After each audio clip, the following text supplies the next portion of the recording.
Olá, eu me chamo Lorene Novaes de Souza, sou acadêmica na Universidade Federal do Espírito Santo, em Vitória.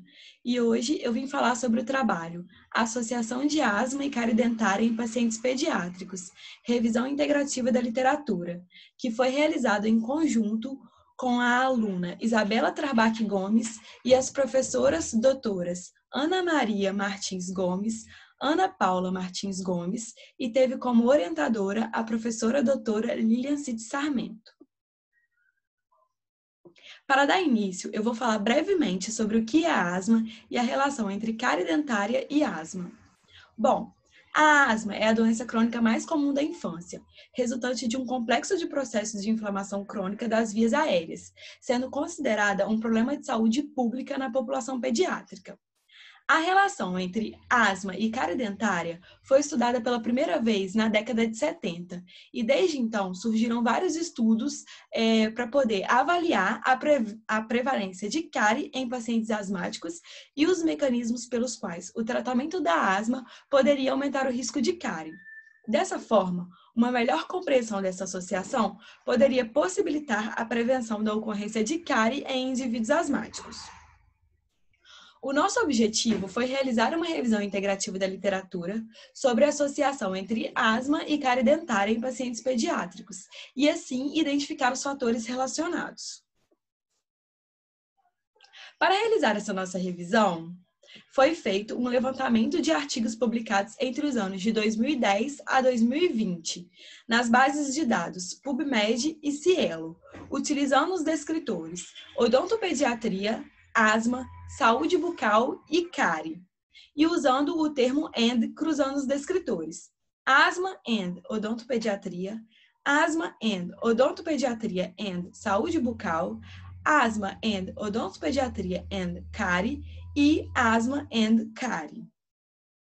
Nos resultados das nossas buscas, obtivemos 172 artigos.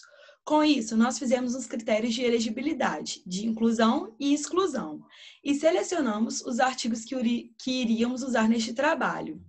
Como critérios de inclusão, usamos trabalhos publicados nos últimos 10 anos, artigos na íntegra, disponíveis online, publicados em português, inglês ou espanhol e que tratassem do tema da pesquisa.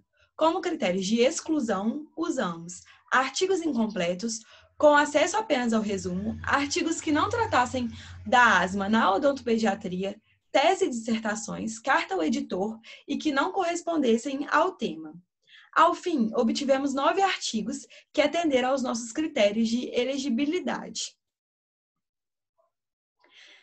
Nesse slide, a gente pode observar o autor e o ano de publicação, o periódico, o tipo de artigo científico publicado, que é o que nós chamamos de delineamento, e uma breve síntese dos resultados.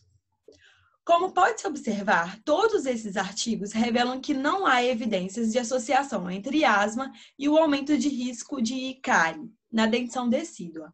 Há, no entanto, uma associação entre o aumento da cárie dentária e o uso prolongado de antiasmáticos. E há também a relação entre o aumento de cárie dentária e a gravidade da asma.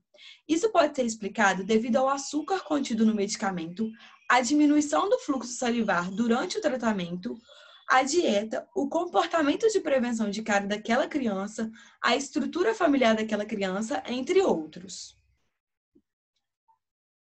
Visto todos os resultados, nós concluímos que não há uma associação entre crianças asmáticas e cárie.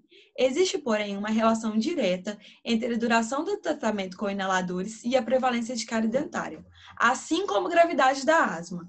Dessa forma, crianças com asma brônquica grave ou em tratamento com inaladores devem receber atenção odontológica preventiva especial, visto que apresentam maior risco de cárie em comparação com as crianças saudáveis. Essas são as nossas referências. Muito obrigada pela atenção.